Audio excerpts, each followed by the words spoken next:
I started hanging my posters up as soon as I got in, but they were only up for about 3 minutes before Vice Principal Roy spotted them. Mr. Roy said you weren't allowed to write fabrications about the other candidates. So I told Mr. Roy that the thing about the headlights was true, and how it practically closed down the whole school when it happened. But he took down all my posters anyway. So today, Marty Porter was going around handing out lollipops to buy himself votes, while my posters were sitting at the bottom of Mr. Roy's trash can. I guess this means my political career is officially over.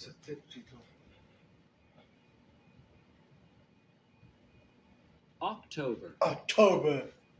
Monday.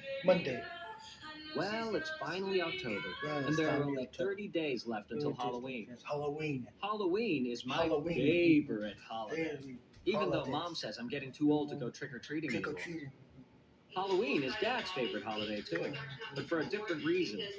On Halloween night, while all the other parents are handing out candy, Dad is hiding in the bushes with a big trash can full of water. And if any teenagers pass by our driveway, he drenches them. I'm not sure Dad really understands the concept of Halloween, but I'm not going to be the one who spoils his fun. Tonight was the opening night of the Crossland High School haunted house, and I got Mom to agree to take me and Rowley. Rowley showed up at my house wearing his Halloween costume from last year. When I called him earlier, I told him to just wear regular clothes, but of course he didn't listen. I tried not to let it bother me too much, though. I've never been allowed to go to the Crossland haunted house before, and I wasn't going to let Rowley ruin it for me. Roderick has told me all about it, and I've been looking forward to this for about 3 years.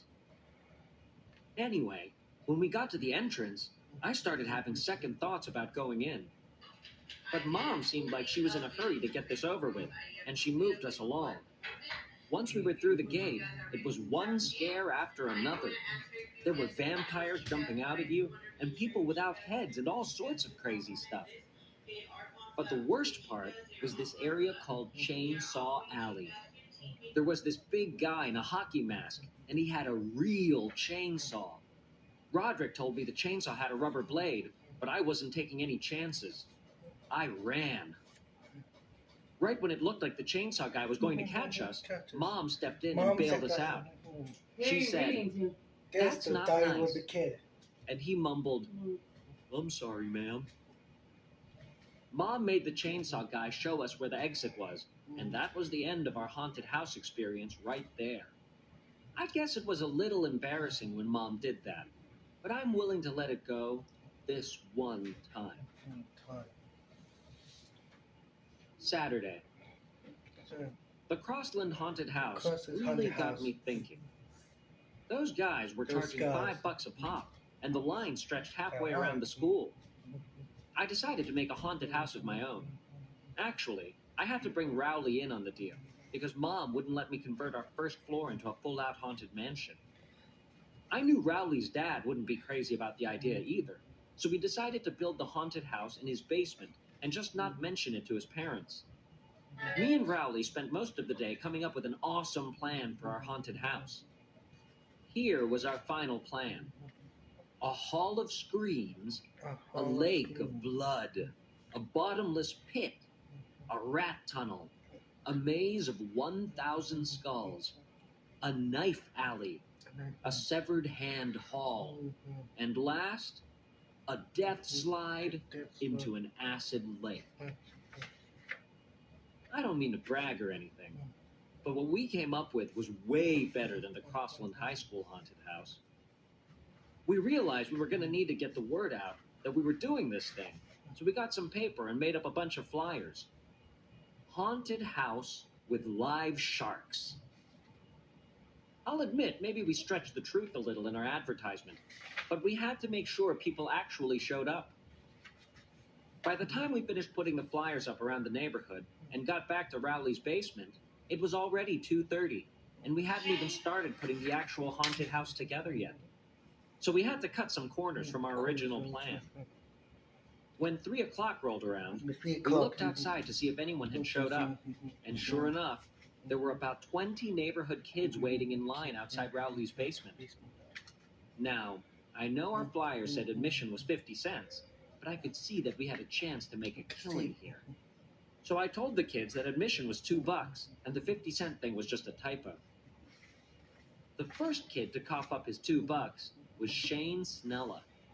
He paid his money, and we let him inside, and me and Rowley took our positions in the Hall of Screams. The Hall of Screams was basically a bed with me and Rowley on either side of it. I guess maybe we made the Hall of Screams a little too scary because halfway through, Shane curled up in a ball underneath the bed. We tried to get him to crawl out from under there, but he wouldn't budge. I started thinking about all the money we were losing with this kid clogging up the Hall of Screams, and I knew we had to get him out of there quick.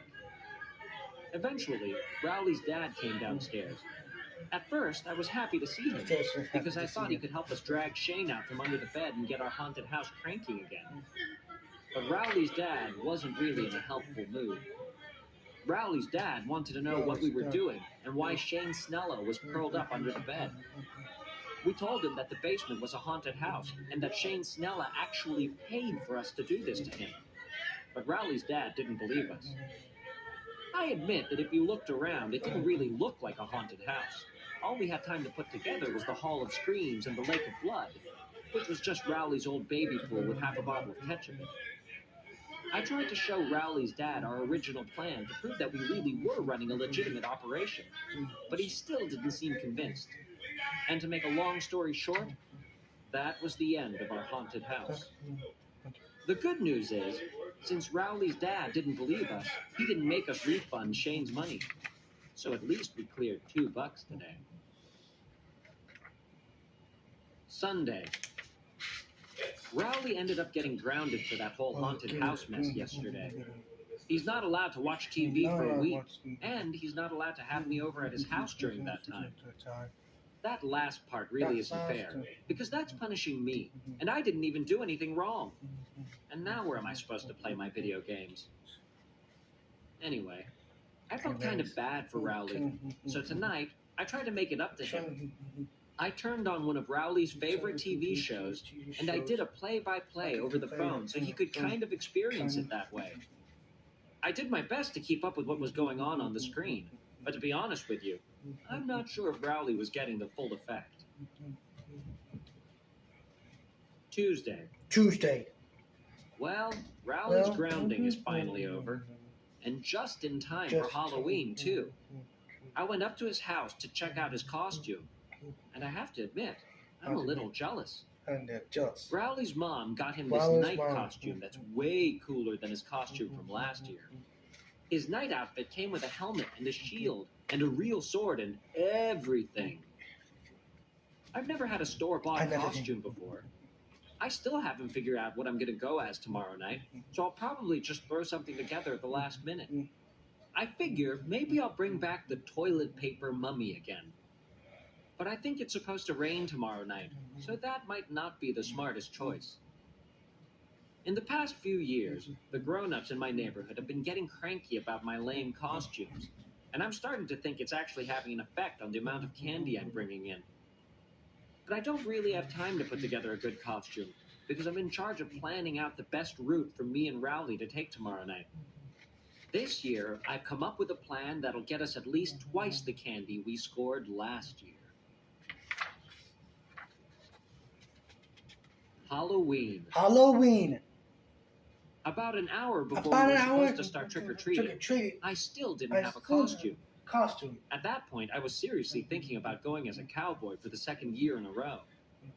But then Mom knocked at my door and handed me a pirate costume with an eye patch and a hook and everything. Rowley showed up around 6:30 wearing his night costume, but it didn't look anything like it looked yesterday. Rowley's mom made all these safety improvements to it, and you couldn't even tell what he was supposed to be anymore. She cut out a big hole in the front of the helmet so he could see better, and covered him up in all this reflective tape. She made him wear his winter coat underneath everything, and she replaced his sword with a glow stick. I grabbed my pillowcase, and me and Rowley started to head out, but Mom stopped us before we could get out the door. She said, "I want you to take Manny with you." Man, I should have known Man. there was a catch when Mom gave me that costume. Costume. I told Mom I there was told no Mom way we were taking they- Manny with us because we were going to hit 152 houses in 3 hours. And plus, we were going to be on Snake Road, which is way too dangerous for a little kid like Manny. I should never have mentioned that last part, because the next thing I knew, Mom was telling Dad he had to go with us to make sure we didn't step foot outside our neighborhood. Dad tried to squirm out of it, but once Mom makes up her mind, there's no way you can change it. Before we even got out of our own driveway, we ran into our neighbor, Mr. Mitchell, and his kid, Jeremy.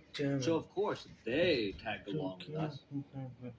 Manny and Jeremy wouldn't trick-or-treat at any houses with spooky decorations on them, so that ruled out pretty much every house on our block. Dad and Mr. Mitchell started talking about football or something, and every time one of them wanted to make a point, they'd stop walking. So we were hitting only about one house every 20 minutes. After a couple of hours, Dad and Mr. Mitchell took the little kids home. I was glad, because that meant me and Rowley could take off. My pillowcase was almost empty, so I wanted to make up as much time as possible.